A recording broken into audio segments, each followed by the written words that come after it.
Hello, Terry here, and we are back with the Snowdrop Diaries. So, yesterday, Nellie was getting out, not getting out. Nate takes Nellie out of the monastery to show her something, which I don't know what, but I think it will be interesting. And also, I noticed that the sound yesterday was too low, so I guess I tried to increase it, which I don't know succeeded or not. Well, enough talk. Let's just continue playing the game, shall we? I was only allowed to walk in the woods when I was accompanied by Nate. Interesting. Why is that? By the way, I love this song.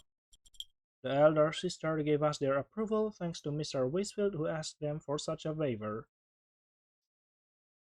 Okay. Oh, oh, I don't like that. It got dark and the forest looked very, very creepy. Especially after I heard about the missing beast. Missing beast. I couldn't help looking at the sky, but the clouds were stubborn at hiding the truth. Thank goodness Nate Tong had sleep, or I would continue living without knowing about it. Oh, come on, relax, Nelly. He could be really telling a joke. Who knows? We'll be there. We'll be there soon. But what if the monster is roaming nearby? Don't worry, I'll protect you. Oh, look here. I kinda don't trust Nate at all. I wanted to remind Nate that it was impossible to defeat the monster without the saint's blessing and her magical flowers, but I lost my words. Oh, the most amazing sight spread out right before my eyes. That looks very good. Tender pale blue light. The snowdrops? A small glade was sparkling with a kind and tender pale blue light. Tiny flower heads swayed faintly in the winter breeze. They seemed to be whispering prayers in the soft voice of Saint Eleonora. Unbelievable, indeed. I could hardly remember how to talk. I knew you'd like it. This is fate, right? Fate! Oh, okay. You asked me to tell you the legend, then we guessed about the snowdrops, and here they are. They are real, the magical snowdrops from the legend. Nate just nodded. Okay, just nod. Now we are going to defeat the monster for sure. Okay. Nelly? Thank you, dear Nate. You have given me the most wonderful gift ever. You are not afraid anymore? Absolutely not. That is good. Together we admired the snowdrops silently for a while. Their magical light filled my heart with bravery. I didn't expect that it would be this easy to find it. After that, Nate escorted me back to the monastery and then he and his companions headed back to the village. I handed him a snowdrop, the one I had picked in the glade, a parting gift, and an amulet against the beast. Nate smiled faintly, and I realized that he still didn't believe that the monster existed. I am so anxious I can't fall asleep. I'm writing these lines at dawn. I hope I can get at least an hour of sleep. My head is filled with so many thoughts. It is so strange, isn't it, dear diary? The constellation has disappeared. Someone hurt the travelers badly. And a small glade with magical snowdrops appeared not so far from the monastery. They grew right in time, not earlier, not later, as if someone gave me a helping hand. I should share a couple of flowers with Cybele, just in case. Okay, so you pick sunflower. Mon of the Aquatic Dragon, Day 11. Dear Diary, our wanted guest finally woke up. He had been suffering from a terrible fever for a whole week, and all of us prayed he would recover soon. May the will of Saint Eleonora be with us. Sybil said his name was Orin and he was a merchant. I wasn't able to question her further because Sister Vanessa had burdened poor Sybil with various errands. And she strictly forbade me to visit our patient. What a shame! I have to find out if he has seen the monster. I need to know what exactly Nate and I have to deal with. Time is running out and I still haven't figured out how exactly should I use the snowdrops. I'm afraid I may fail when the time comes and there's no one I can ask for advice. Everyone is so gloomy. Hmm. Do they feel the presence of the monster? What should I do, dear diary? Oh, what should I do now? What should I do? Oh, okay. Cybele was busy, Nate was far away, and the monster was wandering somewhere in the woods. I couldn't feel at ease, and even the thought of the snowdrop's protective power didn't bring me relief anymore. I wanted someone to share my worries with, so I hurried to Sister Monica. She always listened to me and she never scolded me, unlike Sister Vanessa and the other stern older nuns. Ah, Sister Monica, we can finally see Sister Monica. Let's see how she looks like. Alice?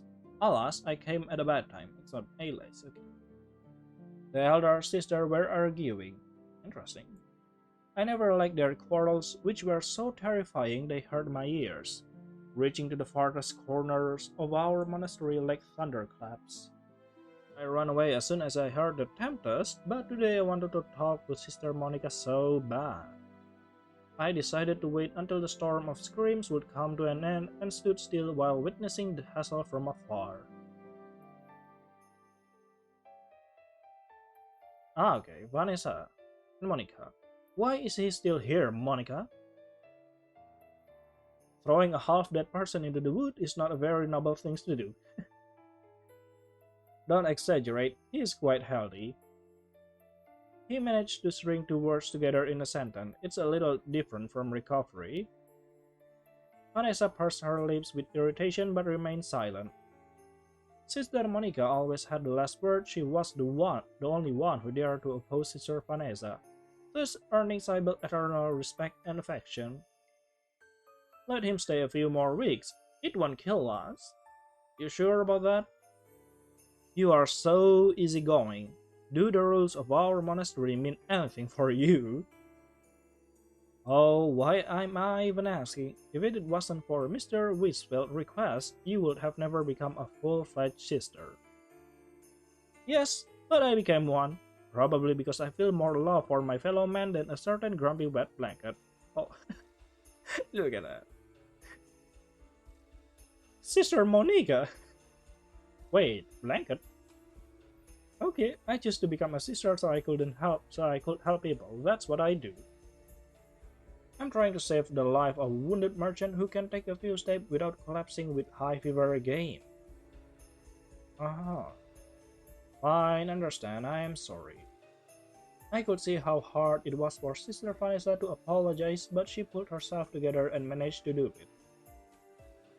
That person may stay in the monastery until he is well enough, but I absolutely refuse to let Cybele take care of him.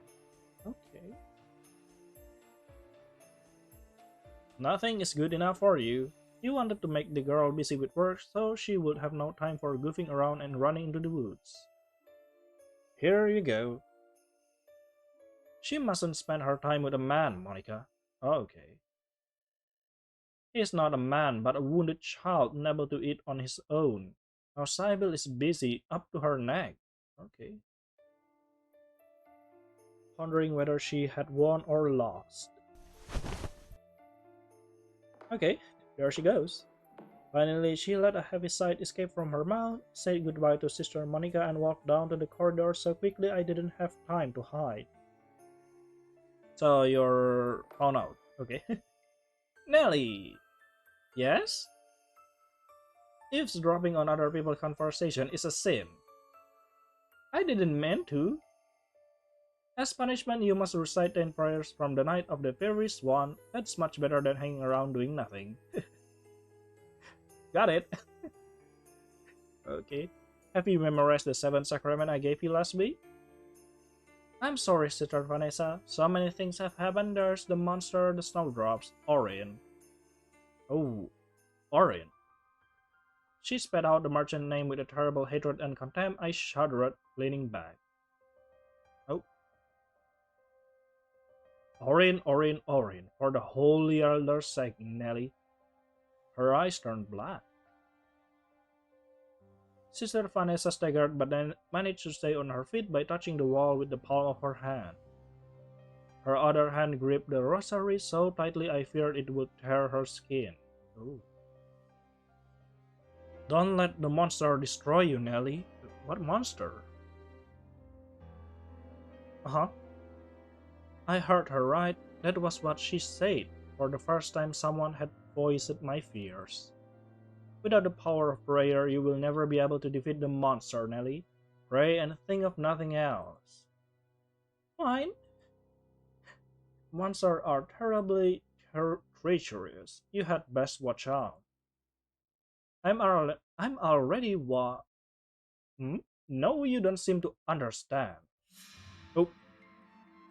Sister Vanessa jumped 2 steps forward and clutched my shoulder with one hand while holding a cross right up to my nose with the others. Oh no, poor Nelly. She's sweating a lot, but oh my god. I was taken aback by the passion of her actions. Sister Vanessa had never shown such a strong emotion before. How great is her fear of the monster? What monster is it? Never take off the rosary, Nelly. It has the power to protect you.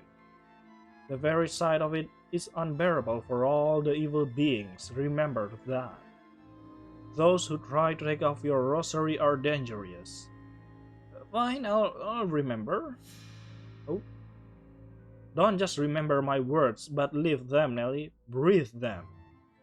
Monsters can disguise themselves as humans, Nelly. Stay away from them. Do you understand? Ah. Those beasts, those devils. They tend to tempt you with their sweet words, but follow them and you'll be doomed. Only the ones who are strong in spirit are able to overcome temptation. Do you understand, Nelly? Do you understand? Yes. Sister Vanessa became so distorted that she looked like a monster herself. I noticed the tears in the corner of her eyes. Oh, okay. Beware of the beast, Nelly. She shook my shoulder. Pray, pray, and you'll be safe. She shook my shoulder again. I tried to pull back, but her thin, graceful fingers seemed to be digging into my skin. I raised you, Nelly, ever since I found you on the doorstep of the monastery. You are a good girl, aren't you? Will you obey me? Of course. That's good. Blessed are we. Blessed are we. Now stop it. Okay. Sister Monica appeared in front of me and freed me from Sister Vanessa's grip. I can't listen anymore. Calm down, Vanessa. Oh, I'm sorry. I need to adjust my appearance. Did something happen to you, Vanessa? The elder sister quickly withdrew as if she was ashamed to look me in the eye. Oh. Don't mind her, she is just anxious because of Orin. Anxious. But why? She fears his arrival may be a bad omen. Oh. That wasn't surprising, as the monster could have followed his trail to Wasteful Monastery. The Waste-filled Monastery, that better. Monica shook her head with a light-hearted snort. She is overdoing it. Too bad. My words will never reach her. I am an outsider after all, and I haven't raised you girls since you were babies. Unlike Cybele and I, Sister Monica came to the monastery on her own will. She had spent 5 years as a novice before becoming a full-fledged nun. However, for Sister Vanessa, anyone who hadn't been absorbed in prayers within the monastic walls since their younger years was an untrustworthy stranger. You are not an outsider, Sister Monica. Cybele and I love you very much. Thank you, dear. Oh. Aren't you afraid of the monster too? How should we deal with it? Monster? Don't worry, we'll take the bastard down somehow. the beat down somehow. I see, you don't believe in it. Monsters don't exist, Nelly. Sister Monica underestimated the danger. Perhaps Sister Vanessa was right at times outsiders weren't capable of understanding the obvious things. Hurry up, studying the prayer isn't such a bad idea. Okay. I couldn't bring myself to follow Sister Monica's advice. Huh? What? Huh? Footsteps. Am I trembling? I was shivering and I could clearly see my palm shaking. Oh, what should I do when even Sister Vanessa fears the monster? Should I follow her advice and pray? Would an ordinary prayer be a strong enough weapon against the demon servant? No, definitely not. Could Orin himself be a monster? Judging by Sister Vanessa's fears, that is how it is. What harm would he do to our peaceful monastery? I bit my lip the same way Sister Vanessa often did and started pacing the endless corridors. What should I do? Stomp, stomp, stomp. I'm scared. Oh. Stomp, stomp, stomp again. No, I mustn't be scared. I have to. Ouch. Oh, okay. I didn't notice that Sybil was walking towards me at all. And Sybil seems to not notice too. Don't get carried away. Sorry, Sybil, I want to. Forgive me, but I'm busy. Let's talk later, okay? What's wrong, Sybil? Sybil walked away in the direction of the cell where Orin was staying. My friend looked tired and lost in thoughts. I hope she wasn't getting exhausted and that Orin wasn't a monster, otherwise Sybil was in grave danger.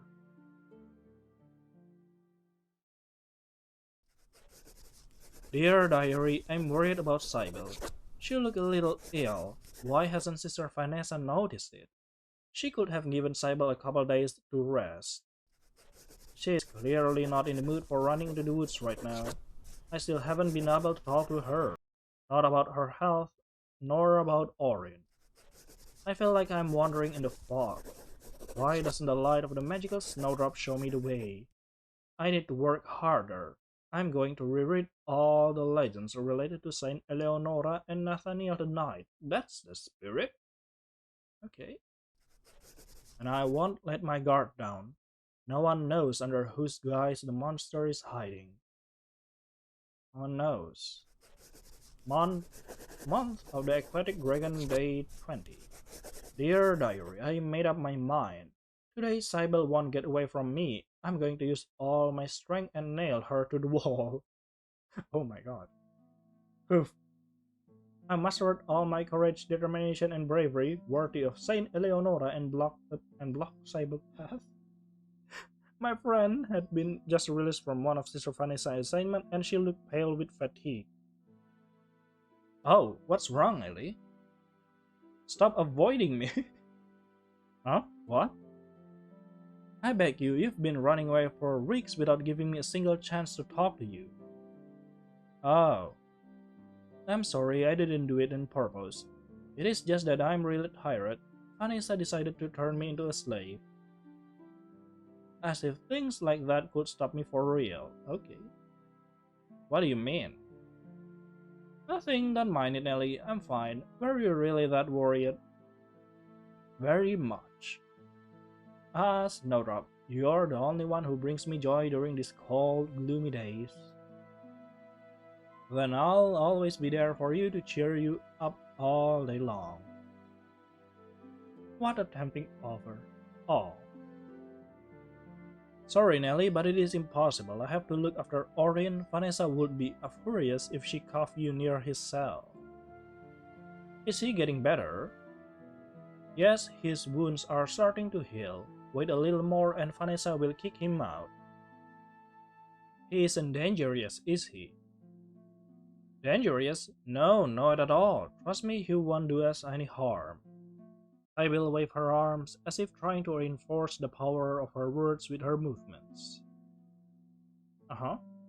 Was it just me, or was there a spot of scarlet in her cuff? On her cuff? Scarlet? Strange. Orin is a seasoned traveler, a merchant. You even can't imagine how many places he had visited. I have to thank Sister Monica again. If it wasn't for her genius idea, I never would have heard so many tales about the outside world. Orin's stories are worth all the effort I've spent on him. He sounds like a really good person. Yes, probably. Did he tell you who attacked him? Cybele hesitated for a moment. Please, I need to know. Who is it? I beg you, Cybele. Oh, you're crying. Ah, Snowdrop, I still can't say no to you. My friend's face darkened and took on an unhealthy greenish hue. Yeah, that's better. Sorry. Orion said he was attacked by a monster. Oh, Nelly. I was shaken with shock. Indeed. The monster. Oh no, the monster. Calm down, Nelly. I knew it. It's here. It must have descended to us from the constellation. That must be the reason why the snowdrops were in bloom right now. Holy elders, it couldn't be just a coincidence. I couldn't wait any longer, for Sister Vanessa had warned me that the monster was treacherous and capable of taking any disguise. How was I supposed to expose it? Sitting and waiting was pointless. I had to meet up with Nate as soon as possible. Hey! Huh? Can you hear me? I got so overwhelmed that I fell out of the conversation. It's fine, I'm just being emotional. That's why I didn't want to tell you. No, you did the right thing. Thank you, Cybele. Fine then, don't scare me anymore, silly Snowdrop. My friend touched her forehead, and once again I noticed a red spot on her cuff. Sister Vanessa would be furious if she see this. The novice must be scared to purity of mind as well as keeping a neat appearance. Huh? There's a stain on your sleeve. Let's wash it away. Oh no. Oh, I didn't even notice.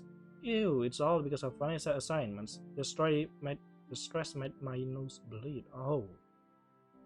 How awful. I was hardly surprised. I've never seen Cybele looking so exhausted before. Oh.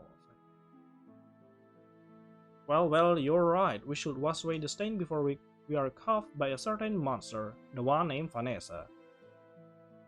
Okay. Are you sure Cybele will be okay? We headed to the kitchen. My head was filled with the thoughts about the beast. So Sister Vanessa wasn't mistaken. Orin wasn't a monster but a victim. Where was the monster hiding? What was it planning? Had it attacked anyone besides Orin and his companions? Weisfeld was in danger. I had to warn Nate. I had to. Cybele halted abruptly and I bumped my nose into her shoulder. Oh no, Cybele. What's wrong? Cybele? Cybele stared at something, forgetting about how to blink. I followed her gaze and froze. I returned. Oh no. Okay. It can be. Monster. The monster was back. My heart was beating so frantically in my chest that the sounds of the words around me couldn't reach my ears anymore. No. You don't have nosebleed, didn't you, Cybele? You're the one that painted this. I don't know, I could be victim blaming. No. I could be victim blaming here. So, yeah, let's just say that it is indeed a nosebleed. Gone was the wind outside of the window, the rustling of my clothes, mine and Cybele heavy breathing. Only chaotic, intermittent drumming remained inside my chest. Yep. With a tremendous effort I prayed to the holy elders. A familiar solemn word breathed courage into my stiffened body. Okay. Oh. Sybil, I pulled my friend's sleeve. Don't be afraid, Sybil. I will protect you for sure. Nelly. You'll see. The blood-colored inscription frightened me, but it also filled me with determination. There were no longer any doubts. The monster was oh no, among us. Well, thank you, Nelly. We've got to tell the elder sisters. I'll run and fetch Sister Vanessa. Yes, let her see this. What are you planning? I ran as fast as I could, still catching echoes of the drum march inside my head. Monster. Monster. Here, here, here. Near. That's how it was, dear diary.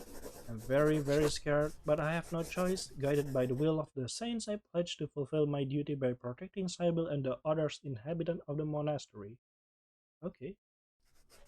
I have written a letter to Nate. I'm sure he'll come here as soon as he reads it. All I can do now is wait. Oh, Saint Eleonora, please protect us all and grace us with your blessing. For a demon has entered the sanctuary. Demon. Month of the Aquatic Dragon, day 23. Dear Diary, Nate finally paid a visit to the monastery today. Seeing him boded well for my anxiety, and I almost ran and jumped while stepping on the stones of the staircase. Okay. Nelly. Much to my surprise, Nate took the news about the monster arrival with amusing light-mindedness. Okay, so it's been 30 minutes, and I think I have to end the video right here. This is getting more and more interesting, by the way. So, who drew that? Are there real monsters?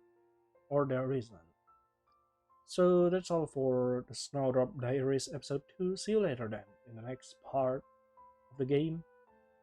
Bye bye.